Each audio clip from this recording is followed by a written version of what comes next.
مجھے یاد نہیں پڑتا کوئی ایک دن ایسا گزرا ہو جس میں امی ابو یاد نہ آئے. جس کے پاس ہیں پھر کیوں نہیں ان کی خدمت کرتے؟ یہ چلے جائیں گے تو پھر ملنے کے لیے قبرستان جانا پڑے گا, پھر قبر پر جا کر ان سے باتیں کرنی پڑیں گی, لیکن جواب نہیں آئے گا. تمہارے پاس ایک رحمت کا سائبان ہے. اب تو سائنس بھی یہ کہتی ہے 5-6 سال کا بچہ اور 60 سال کا بوڑھا یہ برابر ہوتا ہے.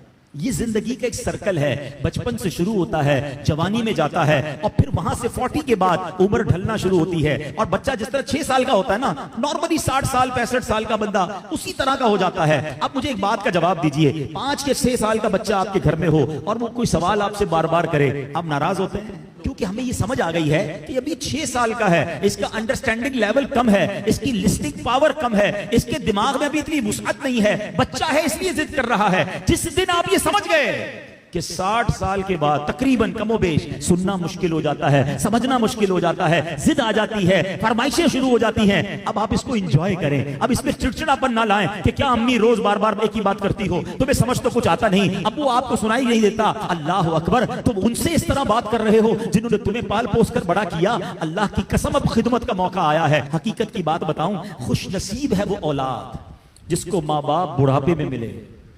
ارے کئی ایسے ہیں جو ماں باپ کو بڑھاپے سے پہلے ہی کھو بیٹھے ہیں, اور خوش نصیب ہے وہ اولاد جس کو ماں باپ نے خدمت کا موقع دیا.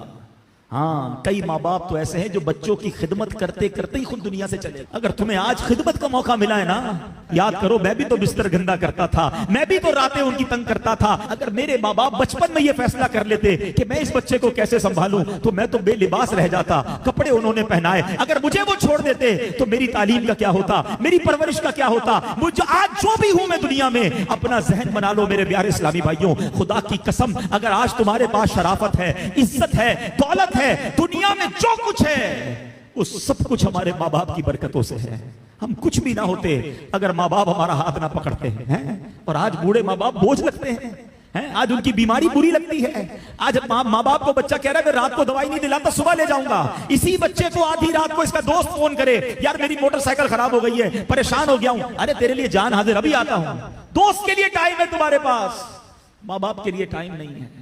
واللہ میں صحیح بتاؤں, ان بچوں کے پیسوں کا نصیب جاگا ہے کہ جن بچوں کے پیسے ماں باپ پر خرچ ہو جائیں.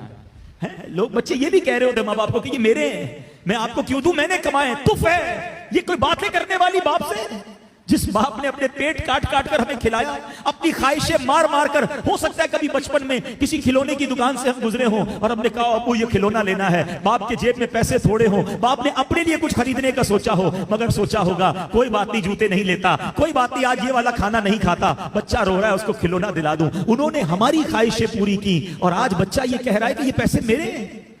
یقین کرو تمہارے پیسوں کا نصیب جاگا ہے اگر کسی طرح تمہارے ماں باپ پر تمہارے پیسے خرچ ہو جائیں. اس سے اچھا میرے پیسوں کا اس سے اچھا مصرف کیا ہے کہ یہ پیسہ ماں باپ کی خدمت پر خرچ ہو جائے. لیکن آج جو واقعات سننے کو مل رہے ہیں دل دہل جاتا ہے. ہم نے علماء کی کتابوں میں پڑھا ہے کہ بیٹا والد کے ساتھ ایسا بہیو کرے, اس طرح زندگی گزارے جیسا آقا کے سامنے غلام ہوتا ہے. مگر آج سننے کو جو باتیں مل رہی ہیں نا کہ بوڑھا باپ بیٹے کے آگے غلام بنا ہوا ہے. وہ اولاد کیسی ہے, زبان لٹک نہیں جاتی جو ماں باپ سے ایسے بات کرے. حق یہ ہے کہ اولاد کو ڈرنا چاہیے کہ کہیں میرے ماں باپ ناراض نہ ہو جائیں. حدیث پاک ہے, میرے آقا علیہ الصلوۃ والسلام فرماتے جس کا مضمون ہے ماں باپ ہی تیری جنت ہیں, ماں باپ ہی تیری دوزخ ہیں. اس کا مطلب کیا ہوا, یعنی ماں باپ راضی ہو جائیں تو رب بھی راضی ہو جائے گا, جنت مل جانی ہے. اور ماں باپ ناراض ہو گئے پھر نہیں کام آنی عبادتیں. دین کا کام کریں بہت اچھی بات ہے, مگر یہ دیکھ لو کہ ماں باپ راضی ہیں کہ نہیں, یہ بہت ضروری ہے. ہم بعض اوقات اس طرف سے چوک جاتے ہیں, یہ پہلا سٹیپ ہے.